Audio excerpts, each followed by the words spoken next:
여러분 안녕하십니까.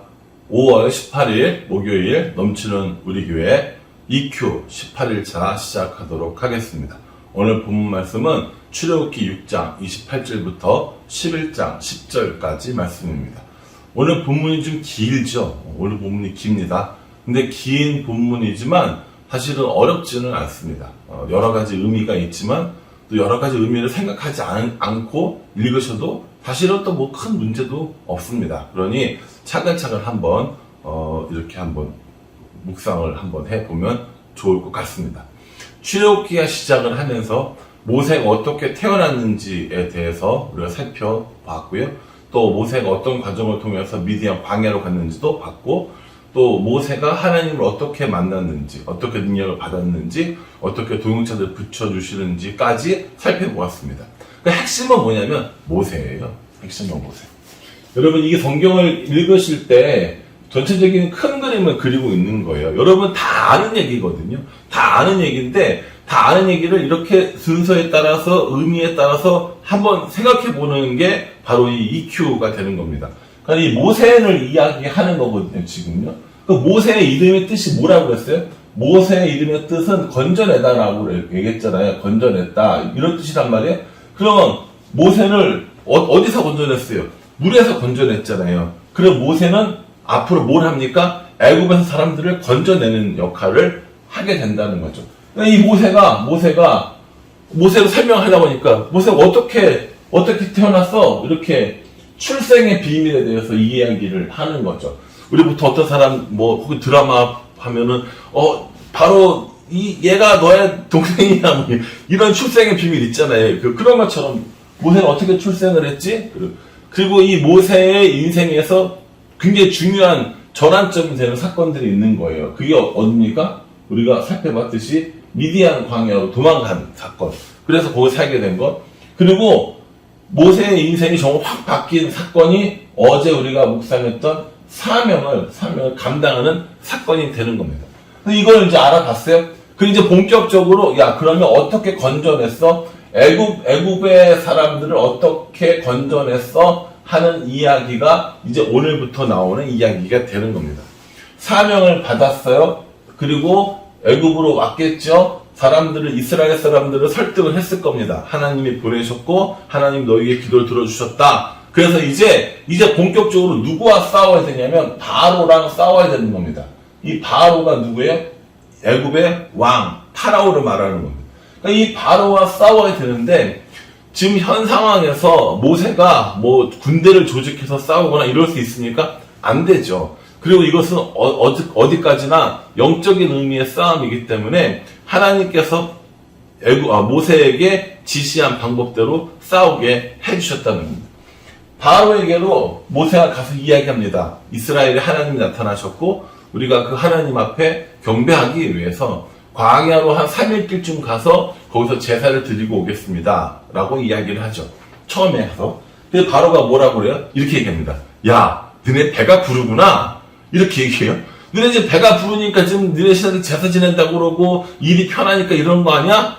너네 안 돼. 더 힘들게 할 거야 라고 하면서 벽돌을 만들고 하는데 집을 넣어서 하는데 이제 집도 안 줄 거야. 지푸라기 주워다가 너네들이 더 해. 이렇게 하면서 노동의 강도를 더 높게 해줍니다. 사람들이 원망을 하죠. 가만히 있었으면 별일 없었을 텐데 왜 이렇게 일을 어렵게 만들어? 라고 했고요. 모세가 하나님 앞에 나가서 기도하고 이제 하나님께서 잘 봐봐. 이제 본격적으로 바로와 이 이스라엘 간에 이제 싸움이 시작될 것이라는 것을 알려주십니다. 그러면 6장 5절에 보면 이렇게 얘기를 하는 것을 볼 수 있어요. 6장 5절에 보면은 이스라엘의 신음소리를 듣고 나의 언약을 기억한다. 이스라엘이 신음소리를 냈다라는 거죠. 왜요? 압제 때문에, 고통받았기 때문에. 그래서 하나님께서 아브라함과 이삭과 야곱을 통해서 주신 그 언약들을 기억한다 라고 하면서 자 이제 시작이야 라고 하면서 바로와 본격적인 싸움이 시작되는 겁니다. 처음에 이제 바로 앞에 가서 자신의 능력을 보여주죠. 뭘 보여줍니까? 지팡이를 던지니까 뱀이 되고 뱀을 잡으니까 다시 지팡이가 되고 이런 것들을 하는 거예요. 근데 이런 것은 사실 이제 아무것도 아니에요.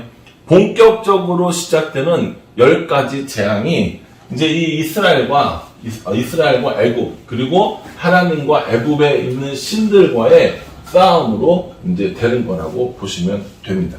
그래서 이게 그 유명한 10가지 재앙이 나오는 겁니다. 10가지 재앙은 단순히 그냥 이런 일이 있었네가 아니라 하나님과 애굽 신들의 영적인 전쟁으로 이해하시는 게 가장 좋습니다. 애굽은 그 당시에 굉장히 많은 이런 우상들을 섬기고 있었고요. 그 우상들을 믿고 따르고 그들에게 제사 지내고 했었죠. 근데 이스라엘 백성들은 누구만 섬깁니까? 하나님만 섬겼다는 겁니다. 그 하나님과 애굽이 섬기는 신들과의 싸움, 그 영적인 전쟁, 이걸 10가지 재앙으로 이해하시는 게 좋습니다. 자, 10가지 재앙이 있어요. 10가지 재앙인데 이 10가지 재앙을 다 외우실 필요는 없습니다. 저는 심지어 다 외우지도 못합니다. 이게 옛날에 총신대학원 이제 시험 보고 막 이럴 때 보면 10가지 재앙 중에서 몇 가지 재앙 이런 거 나오는 거 있긴 있거든요, 문제. 근데 사실은 안 외워지더라고요. 그 앞글자만 따가지고 피, 개, 이, 파, 가 이런 거 했는데 저는 그때도 못 외웠어요. 지금도 못 외웁니다. 필요하면 성경책 펴보면 되고 다 나오니까 요즘에는 여러분 외울 생각하지 마시고요. 그냥 의미만 한번 살펴보시면 좋겠습니다. 10가지 재앙 제가 쭉 한번 써볼게요. 보세요. 맨 처음에는 나일강이 피로 바뀌는 사건이 일어납니다. 그렇죠? 나일강이 피로 바뀌는 사건이 일어나요. 그래서 이 모세가 이걸 하고 나니까 이 애굽에 있는 마술사들도 그걸 똑같이 하는 거예요. 그러니까 바로가 믿겠어요? 안 믿겠어요? 안 믿죠. 야, 너만 하냐? 우리들도 다 해. 이러는 거예요. 그 다음 뭐가 나오냐면 개구리 재앙이 나옵니다. 개구리가 나옵니다. 개구리가 온 사방에 올라온다 생각을 해보세요. 여러분 개구리 좋아하세요? 안 좋아하세요? 개구리 좋아하세요? 저는 좋아도 하고 싫어도 하고 심지어 우리 텃밭에 가면 청개구리도 뛰어다니고 그렇게도 하더라고요. 개구리 별 문제 없어요? 근데 그 개구리가 온 사방에 다 있다고 생각해 보세요. 방에도 있고 길에도 있고 정말 뚜껑 열었는데 밖에서도 개구리 튀어나오고 와 미치는 거죠 완전히. 그 상태가 된 거예요. 근데 문제는 뭐냐면 애굽의 마술사들도 이것까지는 하는 거예요. 그러니까 바로가 어때요? 웃긴 거죠. 야, 빨리 저 가. 이렇게 되는 거죠. 그러고 난 다음에 이제 나오는 재앙이 뭐냐면 이 재앙입니다. 여러분 이 아시죠? 이렇게 온몸에 가서 간지럽고 이런 거 이 재앙이 나오고. 근데 여기서부터는 애굽의 마술사들이 하지 못합니다. 몇 가지가 딱 이제 애굽의 마술사들이 하는 거고요. 이 재앙은 이제 애굽의 마술사들이 못하는 거예요. 그럼에도 불구하고 바로는 여전히 이스라엘 백성들을 보내지 않습니다. 그리고요, 이 재앙까지는 모든 사람들이 다 겪는 거예요. 모든 사람들. 그러니까 누가 포함되니까 애굽 사람들과 누가 함께 해요? 이스라엘 사람들도 함께 당하는 겁니다. 그리고 이 피와 이 개구리 재앙은 마술사들도 할 수도 있다고 그랬어요. 마술사들도 할 수 있어요. 그리고 이까지는 모든 사람 다 재앙을 받아요. 근데 이제 그 다음부터는 어떻게 합니까? 이스라엘과 구별돼요. 그래서 이스라엘 백성들은 재앙을 당하지 않고 애굽 사람들만 재앙을 당하게 됩니다. 그 다음 이제 뭐냐면 파리예요. 재앙이죠. 파리라고 번역되는데요. 그냥 학명으로 따지자면 등에 이런 것도 있다고 해요. 등에가 뭐냐면 꽃 날아다니는데 벌은 아닌데 벌처럼 비슷하게 생긴 그런 거죠. 그래서 파리 혹은 등에라고 이제 번역이 되고요. 그 다음에 이제 어떤 뭐냐면 가축들이 죽게 됩니다. 황소와 암소들이 좀 죽게 되고요. 그 다음에 악성 종기가 나는 거죠. 악성 종기.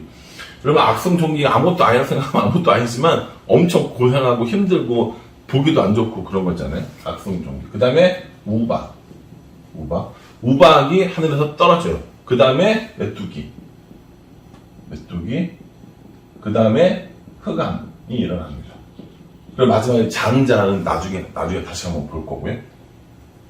자, 피 재앙으로부터 흑암. 그러니까 나일강이 피물로 바뀌는 거죠. 이게 상징하는 것들이 뭐라고 그랬어요? 단순히 이 개별적인 이런 재앙이 아니라 결국 이건요 하나님과 누가 싸우는 거예요? 애굽의 신들과의 싸움이라는 겁니다. 이것들이 다 가지고 있는 의미가 있다는 거죠. 애굽 사람들의 풍요의 상징은 뭐였습니까? 나일강이었어요. 그게 피로 바뀐 겁니다. 개구리를 섬기는 사람들도 개구리 신이 있었다고 해요. 그 형상이 있다고 합니다. 그것도 이제 이긴 거죠. 이는요, 단순히 올라오는 이를 말하는 게 아니라 땅을 말하고 있어요. 땅의 티끌이 뭐가 됩니까? 이가 되는 거거든요. 그러니까 애굽 사람들이 섬기던 물, 그리고 땅, 이런 것들이 이제 그 자신들을 오히려 이렇게 힘들게 하는 재앙으로 변하는 것을 보여주는 거죠. 그러니까 하나님이냐 애굽의 신들이냐의 싸움이 된다라는 겁니다. 파리도 마찬가지입니다. 파리 모양의 형상을 가진 신이 있었다라는 거예요. 근데 가축은 뭐냐면 풍요와 다산의 상징이죠. 황소와 암소 이런 거. 여러분 그 옛날에 만년필 브랜드 중에서 아피스 만년필이라고 혹시 기억하세요? 그 아피스가 그 풍요와 다산의 상징인 황소의 그 신을 의미하는 거거든요. 그 아피스거든요. 악성 종기는요, 의술의 신, 의학의 신을 의미하고요. 그리고 우박은 공기와 뭐 습기라고 부릅니다. 하여간 공기의 신. 그리고 메뚜기는 어떻게 합니까? 그 당시 있었던 모든 자연재해 중에서 가장 사람들에게 피해를 많이 줬던 게 이 메뚜기라고 그래요. 그래서 그걸 섬겼고요. 흑암은 이스라엘이란다. 그 애굽이 가장 뭐랄까요? 가장 신봉했던, 가장 깊이 섬겼던 신이 태양의 신 라라고 되어 있습니다. 근데 그 태양의 신을 어떻게 해요? 가린 거죠. 이스라엘 사람들이 사는 데를 다 보이는데 다 가려버리는 이런 일들이 일어나게 되는 거죠. 여러분, 이 10가지 재앙은 결국 하나님을 섬길 거냐, 애굽의 신들, 우상을 섬길 거냐의 싸움이라는 겁니다. 우상을 섬기면 이러이러한 재앙을 받게 된다. 혹은 너희들이 그렇게 믿고 있었던 이런 것들이 결국 하나님 앞에 아무것도 아니고 하나님을 섬기는 것이 맞다, 옳다, 하나님이 능력 있다라는 것을 보여주는 과정이라는 겁니다. 사랑하는 성도 여러분, 우리도 똑같이 사실은 이러한 우상들을 섬기며 살아가는 사람들일 수 있습니다.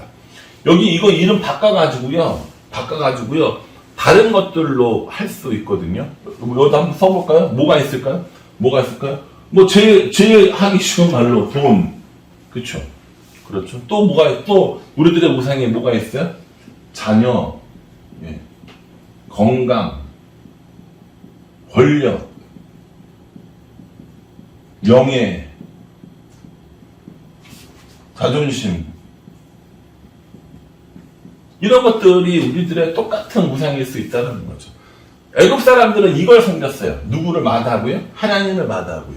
오늘날 우리들도요, 이것들을 섬기면서 하나님을 가리고 산다면 역시 우리도 똑같은 그런 재앙 속에 살아갈 수밖에 없다는 겁니다.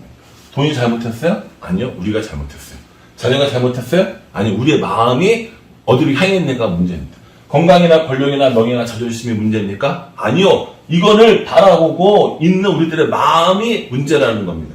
우리의 마음에 하나님보다 이런 것들이 더 중요하게 생각이 된다면 이게 우상이 되는 거고, 이건 우리에게 재앙으로 올 수 있다라는 사실을 보여주고 있는 겁니다. 마지막 10번째 재앙은 장자들을 이제 죽이는 사건인데, 그건 내일 묵상과 함께 살펴보려고 합니다. 왜냐면 내일 6월절 얘기하면서 같이 살펴볼 거고요. 오늘 우리에게 주시는 이 말씀을 통해서 우리가 섬기고 있는 우상은 뭔가 라는 것을 한번 생각해 보게 됩니다. 저는 항상 이런 거 할 때마다 저의 대표적인 우상은 뭐냐면 전 자존심이에요. 자존심. 맨날 이제 하는 얘기 중에 하나가 그거거든요. 야, 우리가 돈이 없지 가오가 없냐? 뭐 이런 얘기 하면서 맨날 그러는데, 이 자존심을 넘어서지 못하면 저도 이 자존심으로 인해서 여러 가지 힘든 일이 있었고 또 있을지도 모른다는 생각을 합니다. 자존심을 내려놓고 하나님을 바라보는 것, 이것이 제가 해야 될 일이 아닌가라는 생각을 해봅니다. 여러분들은 오늘 이 말씀을 통해서 어떤 것들을 묵상하고 또 어떤 것을 적용했는지 다시 한번 점검해 보시면서 오늘 이 말씀과 함께 살아가실 수 있기를 주님의 이름으로 축복합니다. 기도하겠습니다. 하나님, 10가지 재앙이 바로에게 또 애굽에게 내려집니다. 그럼에도 불구하고 바로와 애굽은 회개하고 돌아서지 않습니다. 우리들의 삶과 다를 바가 없다는 생각을 하게 됩니다. 말씀 속에 우리들을 들여다보고 말씀 가운데 우리들의 잘못된 우상들을 제거하는 그런 은혜를 우리에게 허락하여 주시옵소서. 오늘 하루도 말씀과 함께 살아가기를 소원하오며 예수님의 이름으로 기도합니다. 아멘. 예, 오늘 이제 이 재앙을 했고요. 내일 이제 6월절과 본격적으로 출애굽이 시작됩니다. 여러분들 그 말씀 가운데 함께 살아갈 수 있기를 간절한 마음으로 기도하겠습니다. 감사합니다.